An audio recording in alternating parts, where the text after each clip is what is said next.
Hey DC Collectors, welcome to a brand new episode. Today we're taking a look at the Mattel DC Comics Multiverse Suicide Squad Rick Flag. Now this is not to be confused with the McFarlane Toys DC Multiverse. This was a precursor to that line. Now before we get into this review, if you will hit that subscribe and that like button. Also, if you will share this video with your friends, especially if they're interested in DC Comics toys, and all just DC Comics related material. I sure would appreciate it. Now, let's get on with the review. Alright, so we can take a look at the box here. I decided to pick this one up today because HBO Max released that Suicide Squad teaser, the little, it wasn't but a few seconds, but we still got to see just some new footage there of that and some of the upcoming HBO Max releases, and I was like, the Suicide Squad, and Rick Flag's in there, and it is this version of Rick Flag. Now keep in mind there are some reports out there that this is not really a sequel, but sort of a sequel, sort of some kind of in between, so we don't really know. We won't know until the movie comes out or gets closer at least. This particular figure is based on the original Suicide Squad from David Ayers and not the upcoming James Gunn, the Suicide Squad, but this is the same character of Rick Flag, played by the exact same person. So let's take a look at this. I bought this from a closeout store called Roses. Probably 2 years ago. It was $7.99, and I saw him on the shelf. I said, $7.99, I don't have him, let me pick him up. And he's been in the box ever since. Just a look at the front of the box there with the Suicide Squad logo there. Side of the box gives you a good look at just the character of Rick Flag. Back of the box gives you another look at him and all the figures that you need to build. Does this one have a collector? No, this is not a collector collect and build figure. This is just a regular release, so no build-a-figure piece in here.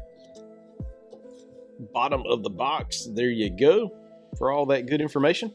All right, so now that we've looked at him, let's open him up. Okay, so here is G.I. Joe. Rick Flag out of the box. Yes, of course, he does look like any other G.I. Joe figure that you might come across these days from the G.I. Joe Classified series. But, he does look true to form from the actual movie. Of course, we'll look at the sculpt and the likeness in just a second because it's a little off. But let's look at the accessories first. He comes with this cool gun. It looks sort of, I think that's movie accurate, except for the word China right there on it. But what's that, an M16? I don't know my that's not an M16, is it? I don't know my guns, so I'm sorry. I'm sure you can tell me in the comments below. Here is looks like some sort of grenade launcher, smoke launcher gun thingy. Also the word China right there on it, and a little bit of extra plastic when it was pulled from the mold on the top.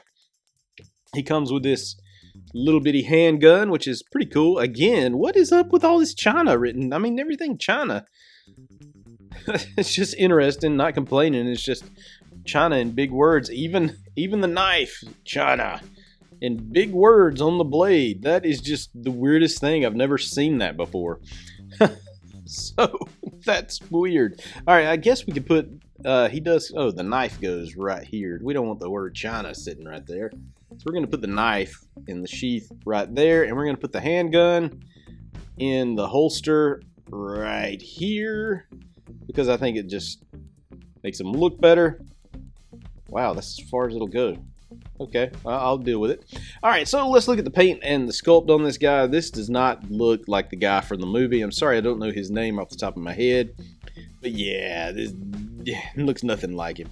There under that paint, there may have been a close resemblance, but yeah, not the way that looks. Sorry.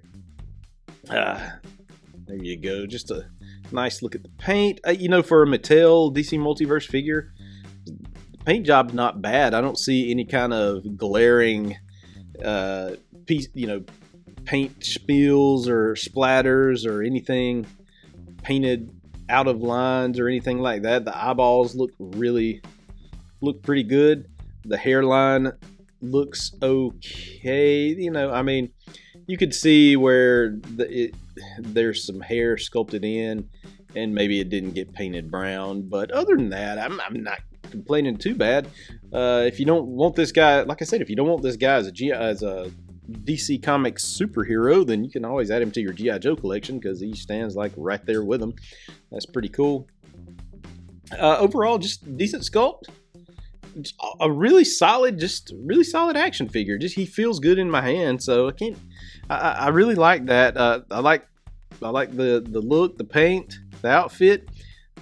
Yeah, he's a really solid action figure. All right, so let's look at the articulation on this guy. His head will turn all the way around, and there's no up and down, just all the way around. He can get up that high, and you'll see that he can't go any higher because of that. The pouch on the side stops it right there, but he does rotate at the shoulders. He does have bicep swivel, as you can see. He bends just a hair there. Yeah, it's a pretty decent bend, I guess. And does he swivel at the elbows? Yes, he turns at the elbows as well. Wrists go back and forth. That's it. I mean, or they spin all the way around. That's all he gets there. He does have some ab crunch. Not much, but solid. He can turn all the way around at the waist. You know, these have decent articulation. I mean, really decent. He's got thigh swivel there. No double jointed knees. Now, the knees don't bend much at all, so that's sort of iffy. I like the ankle articulation. You know, comparing these to McFarlane figures, yeah, the McFarlane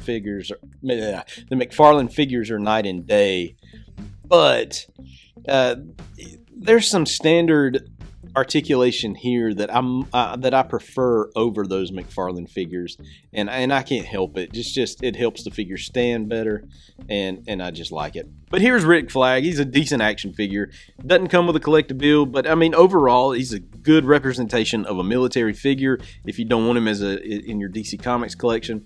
But to me, he feels good. He feels right in your hand. Sometimes you can feel an action figure and you just know it's a good figure. This one is a good figure, even though it's, you know, not a really popular character or the movie wasn't as big as people want to make it. So, but all in all, a really good action figure. So if you like what I'm doing, hit that subscribe button. Also, you can follow me on social media at DCCollectors on Facebook, Twitter, and Instagram. And you can find me at DCCollectors.com each and every day. Thanks for watching.